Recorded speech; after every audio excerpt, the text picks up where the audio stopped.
Hey, good morning, everyone. We're here doing the lessons of A Course in Miracles, and today is my last morning here in the Black Hills of South Dakota on this wonderful channeling retreat that I've been on for the past several days. We have another full day of camaraderie and healing sessions and communing with timeless beings who are providing us with ancient wisdom to empower us as we move forward through the coming changes in our society and in our world. And I'm so grateful to have found these teachings and found this work to ground me and to make me really fearless to face whatever's coming in the times ahead. Yeah, I'm glad that you're here joining me. Hopefully this material is helping you and that you're able to develop a practice to help you feel just as empowered, just as healed, and just as ready for whatever's coming. Time to get on your mission. All right, so we're doing the lessons of A Course in Miracles. We are in the review period, and we have today's lesson and 2 more reviews, and then we're back to a new segment of lessons that are going to be focusing on another topic and going into a little bit more detail. So the overall theme for this period of review is my mind holds only what I think with God. And the 2 lessons for today's review is if I defend myself, I am attacked. The second lesson is sickness is a defense against the truth. So these 2 lessons are very prominent in my mind at different times of the year, particularly with the sickness one during so-called flu season. But let's start with the first one. If I defend myself, I am attacked. This is one of those seemingly karmic kind of concepts, I think, when you sort of go out into the world thinking that you have to defend yourself, you're actually magnetizing into your life being attacked. And it kind of justifies your fear of needing to defend yourself.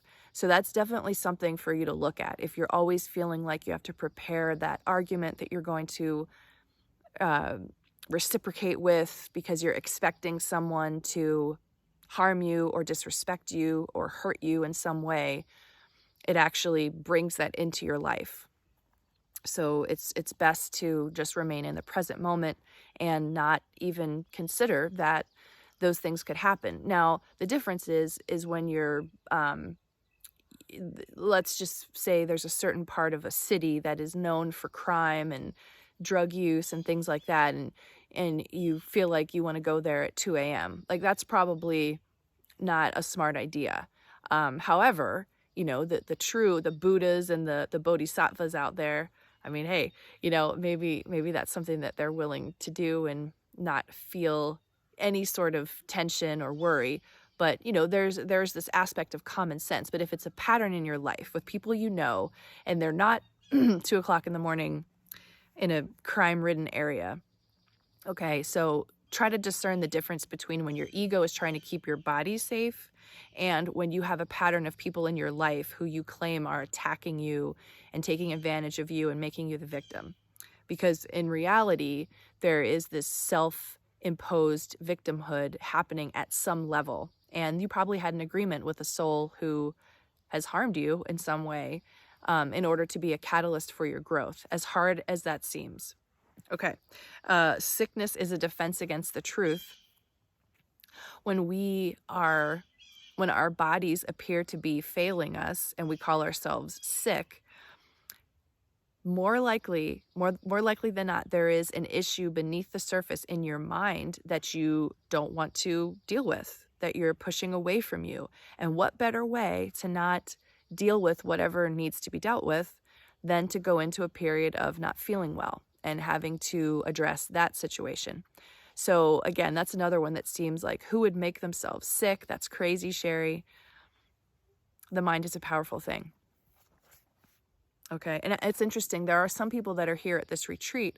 We're doing a lot of deep work. There's a lot of energies coursing through our bodies here.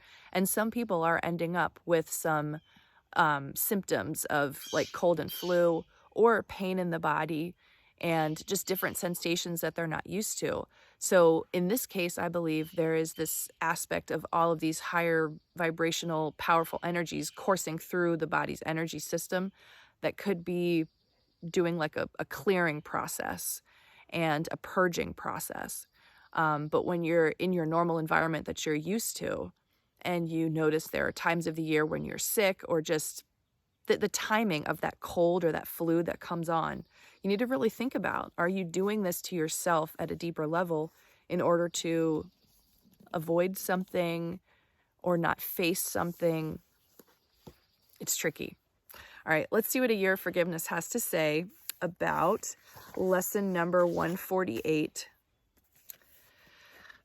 My mind holds only what I think with God. You are blessed beings indeed. I am that one you know as Jesus.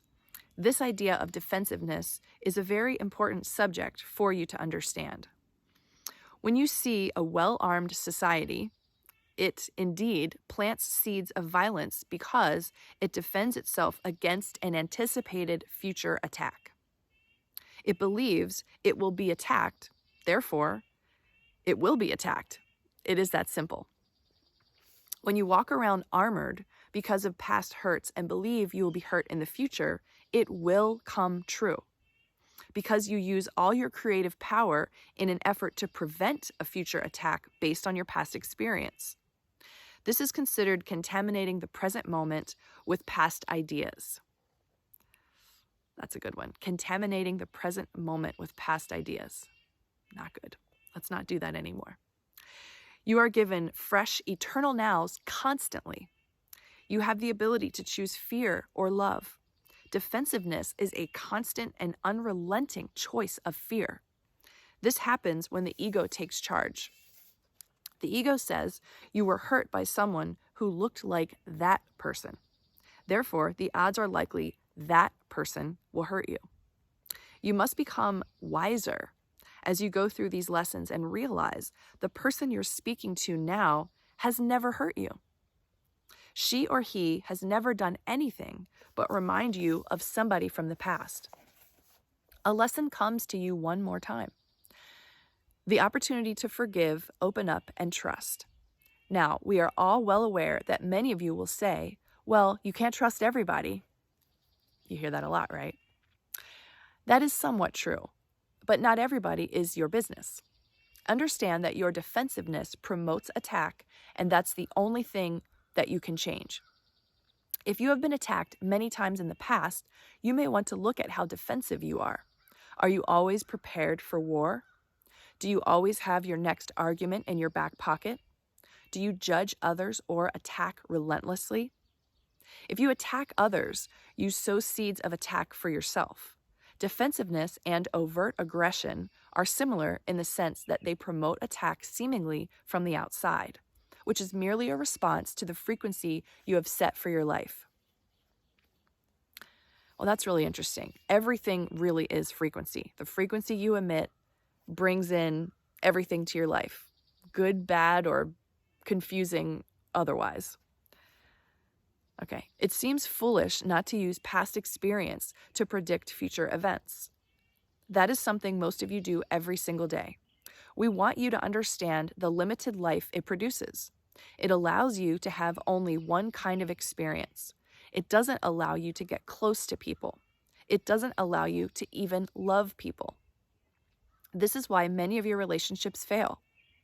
You come into relationships with old wounds, and you put those old wounds between you and the person who has never done anything to you. You predict the wound will happen again, and sure enough, it does. That alone is, encapsulates everything that a marriage counselor would discuss with a couple or within families. This is really, really huge.